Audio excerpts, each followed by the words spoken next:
warahmatullahi wabarakatuh. Waalaikumsalam warahmatullahi wabarakatuh. Alhamdulillahirabbil alamin wa bihi nasta'in wa la umuri dunya waddin wa ala alihi washabihi ajmain. Amin. Segala puji bagi Allah yang telah memberikan beribu nikmat sehingga kita dapat berkumpul di kelas ini dengan keadaan sehat walafiat. Baiklah teman-teman, apa kabarnya teman-teman? Baik. Sebelumnya, apakah ada yang tahu kita ini mau apa? Belum. Dikumpulkannya di sini, kita ini akan melaksanakan sebuah tes asesmen dengan menggunakan instrumen DCM. Nah, sebelum mulai kegiatan, alangkah baiknya kita berdoa terlebih dahulu ya teman-teman. Baik, akan dipimpin oleh saya. Berdoa dimulai. Selesai. Baik teman-teman, seperti yang sudah saya bilang tadi, bahwa kita akan melaksanakan tes asesmen dengan menggunakan instrumen DCM. Apa sih asesmen itu? Asesmen adalah sebuah penilaian dengan tujuan untuk mengumpulkan data. Nah, data ini nantinya akan dijadikan sebagai acuan kita untuk menentukan sebuah layanan yang akan diberikan kepada teman-teman semua. Oh iya, sebelumnya ada yang udah kenal saya? Belum. Oke, kita perkenalan dulu ya teman-teman. Saya Ira Rajatun Hasana dari mahasiswa bimbingan konseling Islam semester 5. Di sini kita akan melaksanakan tes asesmen dengan menggunakan instrumen DCM. Sebelumnya, apakah ada yang tahu apa itu DCM? Enggak Tahu. tahu. Baik, saya akan jelaskan ya. DCM adalah singkatan dari daftar cek masalah. Daftar cek masalah. Nah, DCM ini adalah yang berisi pernyataan-pernyataan yang disusun, yang di dalamnya itu memuat masalah-masalah yang sedang dihadapi oleh teman-teman semua atau yang pernah dihadapi oleh teman-teman semua. Nah, tujuannya itu untuk mengungkapkan masalah-masalah yang dialami, nah dengan memancing teman-teman semua dalam mengutarakan masalah-masalah yang sedang dihadapinya. Baiklah, terkait dengan penjelasan yang telah saya sampaikan tadi, apakah ada yang mau bertanya? Izin bertanya, Kak. Silakan. Nanti kita ngerjainnya soalnya banyak nggak, Kak?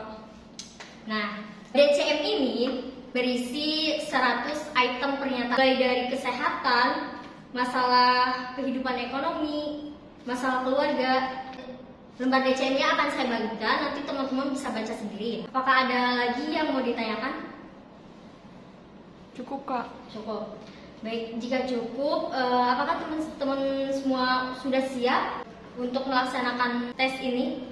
Siap. Baik, sebelumnya teman-teman harus menyiapkan alat tulis terlebih dahulu sebelum mengisi DCM ini. Apakah udah siap semuanya? Bentar, Di atas Kak. meja. Nyari pensil dulu. Sudah, Kak, sudah. Oke, jika tulis sudah disiapkan, saya akan membagikan lembar jawaban ini kepada teman-teman semua. Nah, nanti setelah saya membagikan ini, saya akan menjelaskan bagaimana cara mengerjakannya. Ya.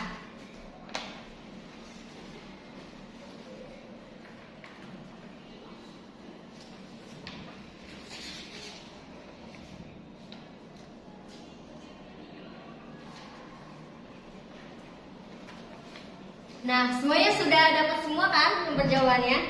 Sudah, Kak. Sudah. Oke, saya memberitahukan cara mengerjakannya. Cara mengerjakannya itu kalian pertama-tama harus mengisi identitas terlebih dahulu. Di situ kalian harus mengisi identitas sesuai dengan format yang telah disediakan di lembar DCM-nya. Nah, mulai dari nama, jenis kelamin, kelas, dan tanggal mengisinya. Itu kalian harus diisi semua ya, jangan enggak. Namanya harus nama lengkap, gak boleh nama samaran atau nama panggilan ya.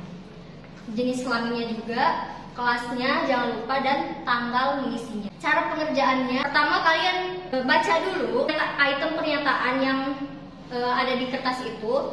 Kemudian pilih keadaan yang sesuai dengan kalian rasakan. Misalkan di item pertama, di aspek kesehatan, kalian ini misalkan sering sakit. Nah, jika kalian merasakan itu, kalian bisa menceklisnya di kolom sebelahnya, di jawaban ya atau tidak. Jika kalian merasakan sering sakit nih, kalian harus menceklisnya ya.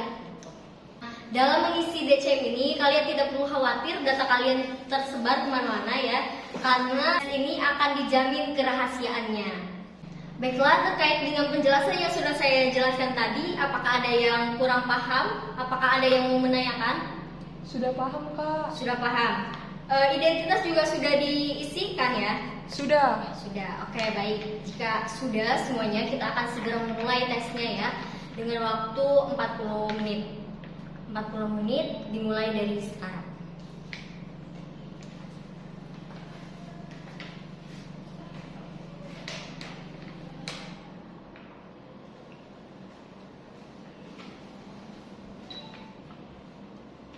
Baiklah teman-teman, waktunya sudah 40 menit ya, kita sudah lewati. Saatnya untuk mengumpulkan lembar jawabannya. Silakan untuk ke depan, satu orang ya.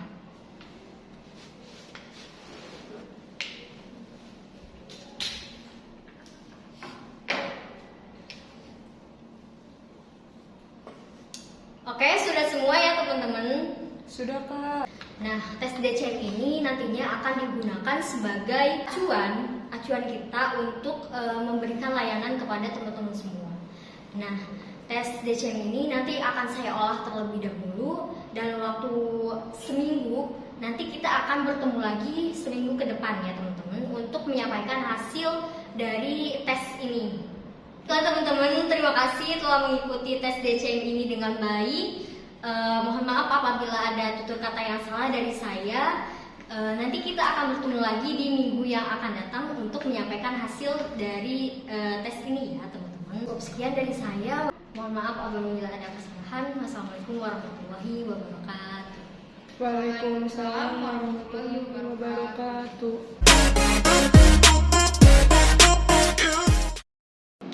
Baiklah, di sini saya akan menjelaskan bagaimana cara mengolah data hasil asesmen, yaitu menganalisis data per topik masalah.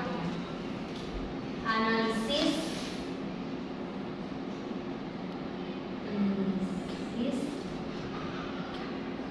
data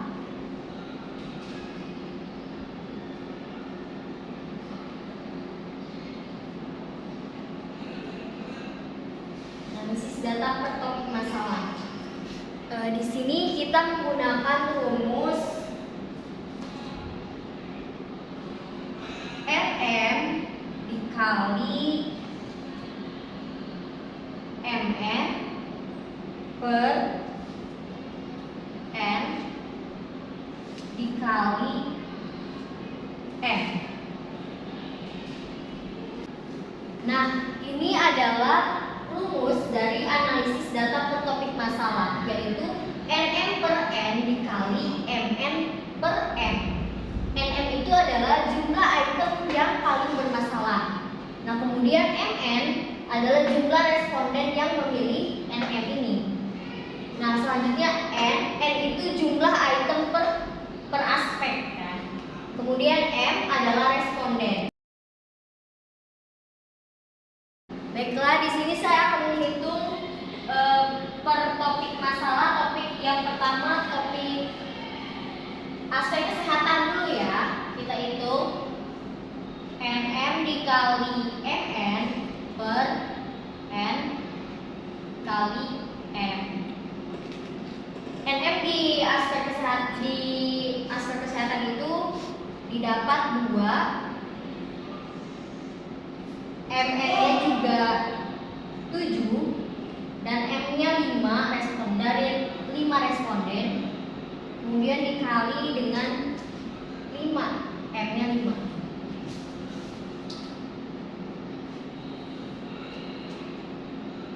Dijumlahkan 2 kali 7 14 dan 5 kali 5 25. Nah, 4/25 dikali 100%. Jumlahkan lagi, didapat 4 14 dikali 100%, 1400 dibagi 25 dihasilkan 56. Nah, jadi di aspek kesehatan ini kita dapat presentasinya 56%. Ini kesehatan.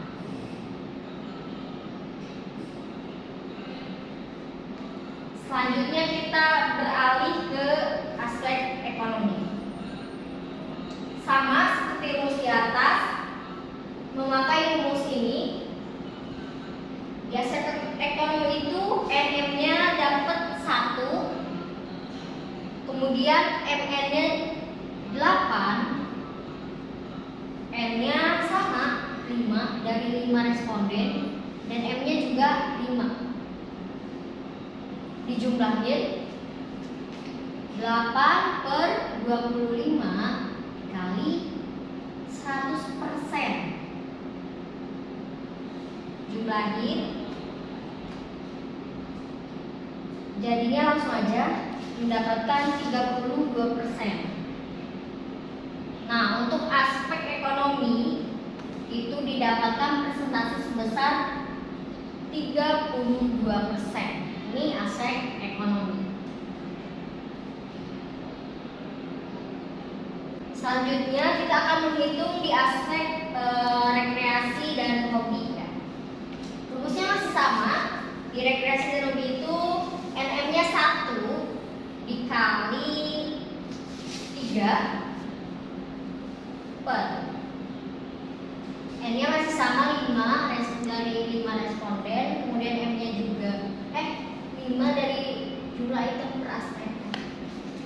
M-nya juga 5. Nah, tinggal dijumlah 3 per 25. Kemudian dikali 100%. Jumlahnya 3 kali 100 dibagi 25 jadi 12%. Nah, untuk masalah rekreasi dan hobi didapatkan presentasi sebesar 12%. Rekreasi dan hobi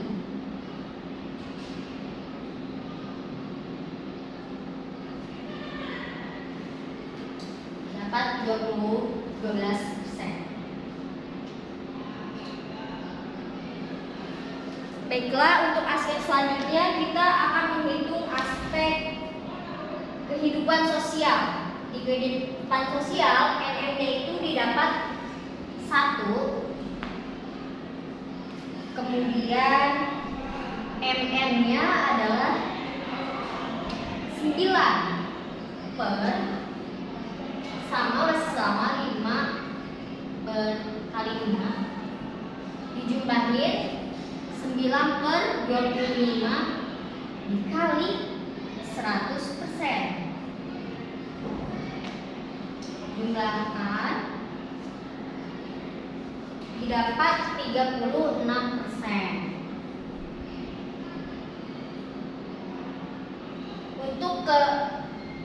Untuk masalah kehidupan ekonomi,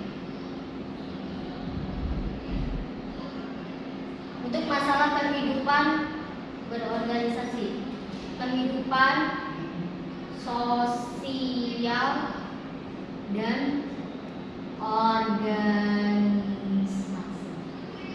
Nah, untuk aspek kehidupan sosial dan organisasi didapatkan presentasi sebesar 36%. Ini sudah ada 4 aspek yang kita hitung.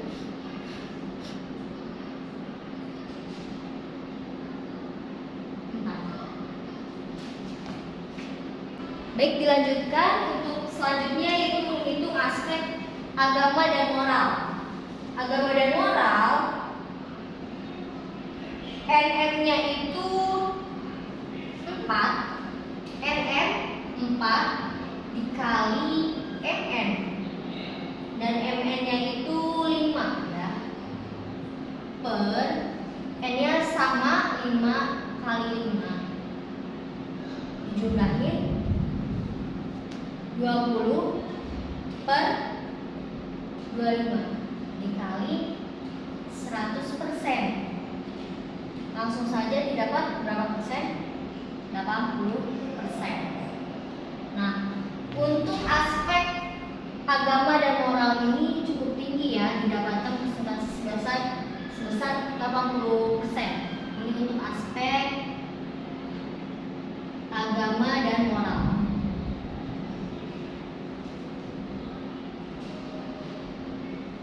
Didapatkan sebesar. Selanjutnya aspek kehidupan keluarga.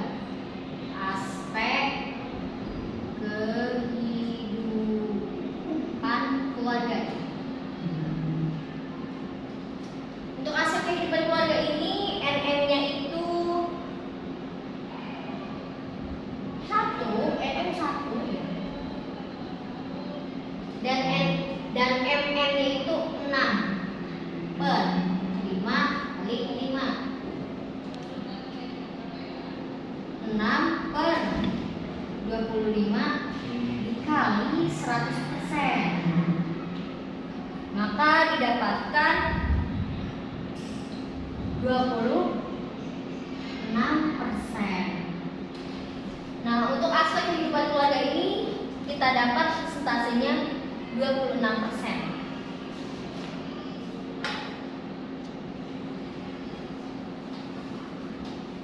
Kita akan menghitung aspek masa depan dan cita-cita.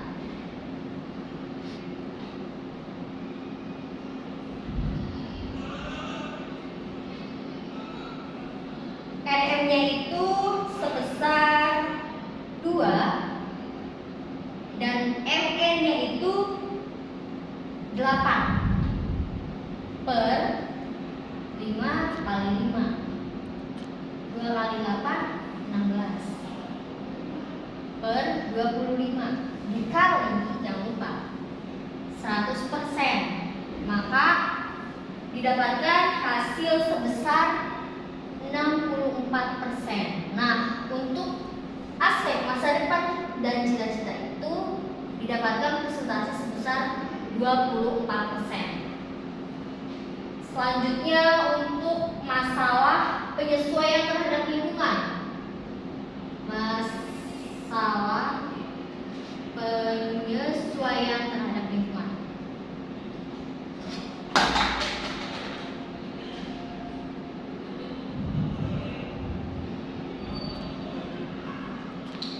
Untuk NM di masalah penyesuaian terhadap lingkungan ini yaitu 1 dan MN-nya 6 per 5 kali 5.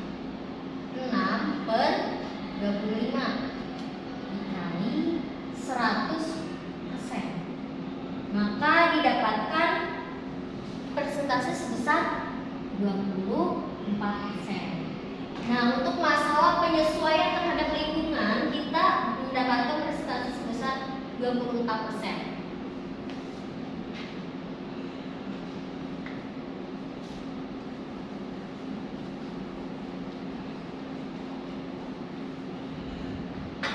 Baik, untuk aspek yang ke-10, yang terakhir, aspek apa?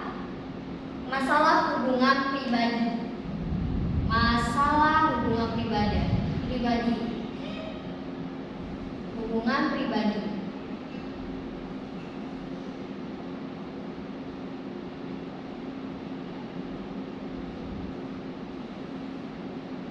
Untuk masalah hubungan pribadi, NM-nya 1 dikali 8 per 5 kali 5 sama dengan 8 per 25 dikali 100%. Jadi berapa? 32%. Nah, untuk masalah hubungan pribadi kita dapati 32%. Nah, itu dia cara mengolah data per aspek masalahnya itu dengan menggunakan rumus ini, NN per N dikali MN per M dikali 100%. Dari data yang sudah dihitung tadi maka didapatkan masalah kesehatan yaitu sebesar 56%. Kemudian ekonomi 32%, rekreasi dan hobi 32%, masalah muda-mudi 12%, kemudian masalah kehidupan sosial ini sebesar 36%, masalah agama 80%, kemudian masalah keluarga 24%, dan masalah cita-cita dan jabatan 64%. Setelah itu masalah penyesuaian lingkungan 24%, dan masalah pribadi, hubungan pribadi 32%.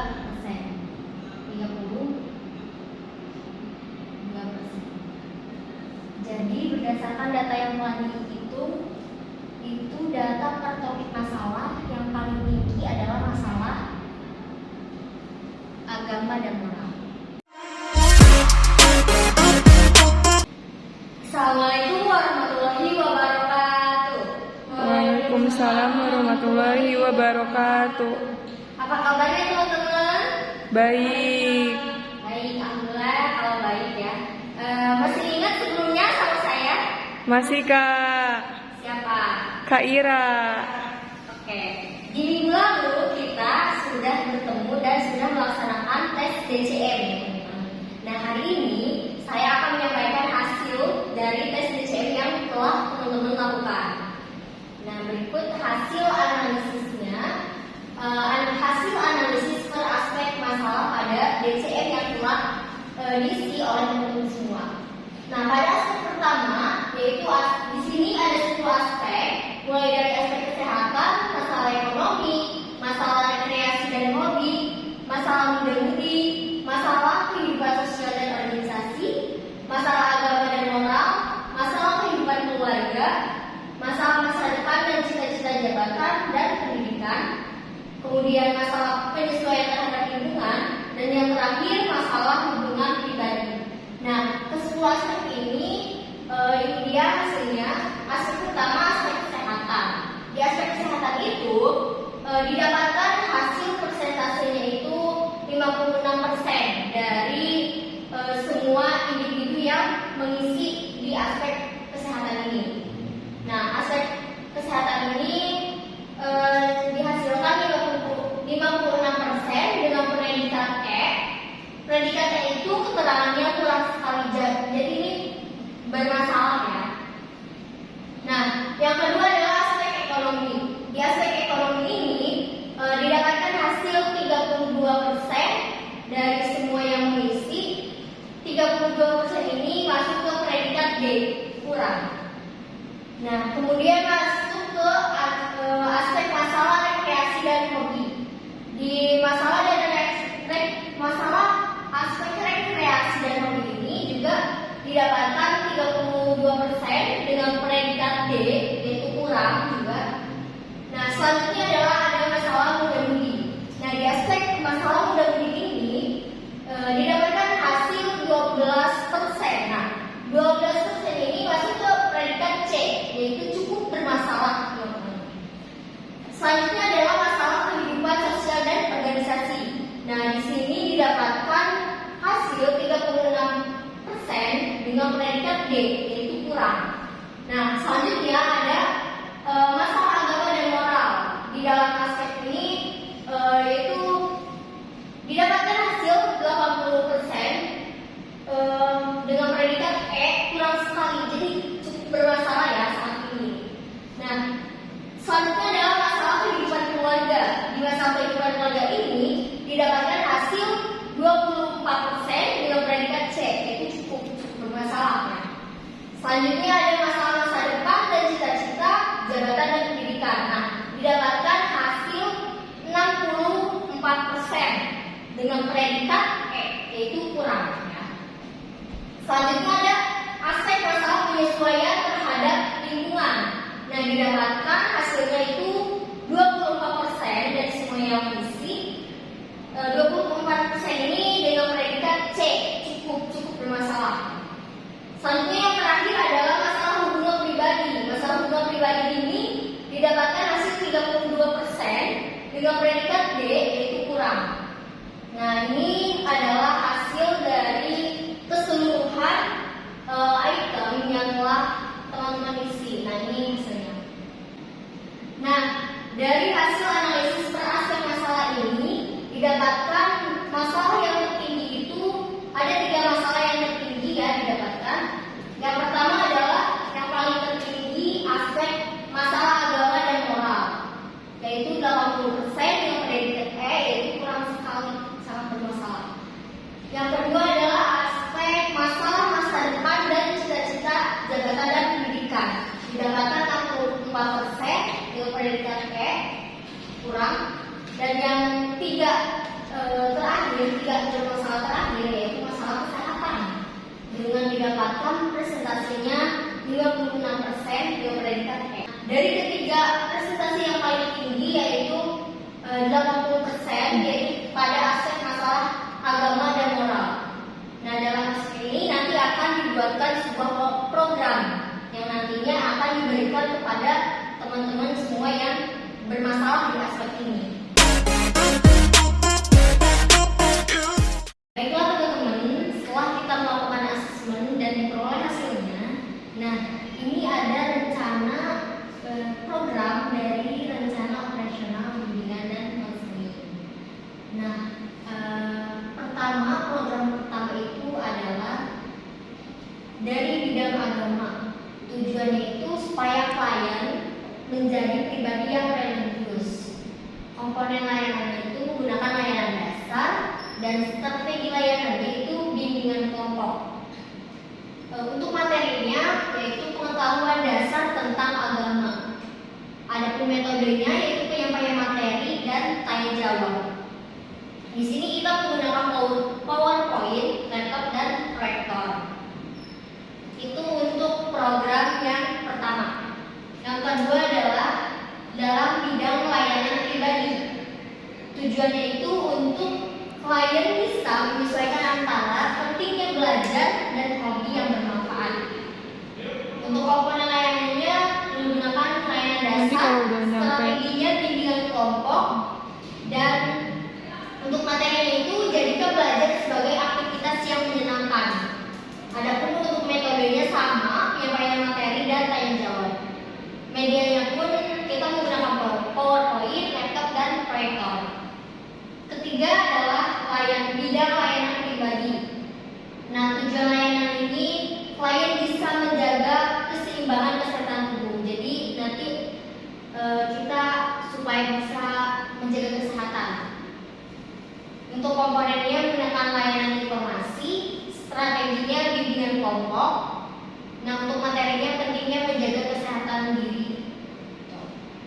Untuk metodenya sama, penyampaian materi dan tanya jawab. Untuk medianya PowerPoint, laptop, proyektor dan alat tulis.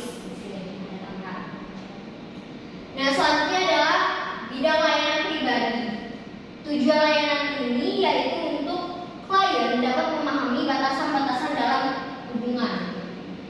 Untuk komponen menggunakan layanan dasar serta strateginya itu bimbingan kelompok, dan materinya batasan dalam berinteraksi dengan pasangan.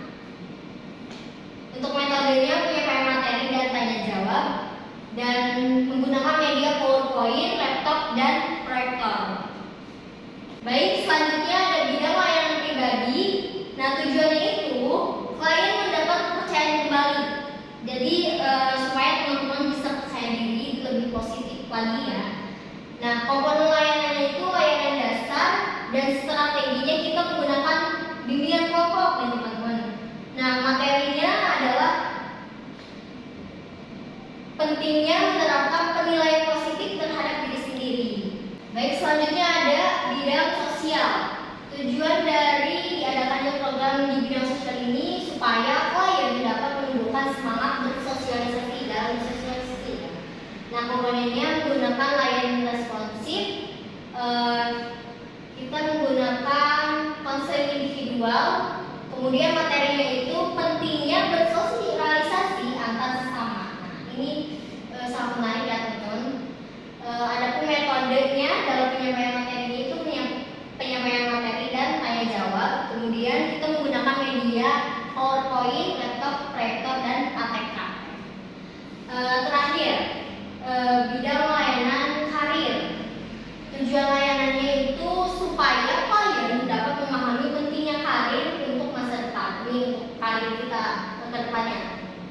Menggunakan layanan dasar, kemudian kita menggunakan bimbingan kelompok pagi. Setelah itu penyampaian materinya, penyampaian materi dan tanya jawab, kemudian materinya itu perencanaan karir yang matang akan meningkatkan semangat kerja. Kita menggunakan media PowerPoint, laptop, proyektor, dan ATK. Nah, itu dia program yang akan kita laksanakan bersama-sama. Saya harap teman-teman dapat mengikuti program ini dengan baik dan teman-teman. Saya mohon kerjasamanya kepada teman-teman agar mengikuti program demi program yang telah saya buat ini.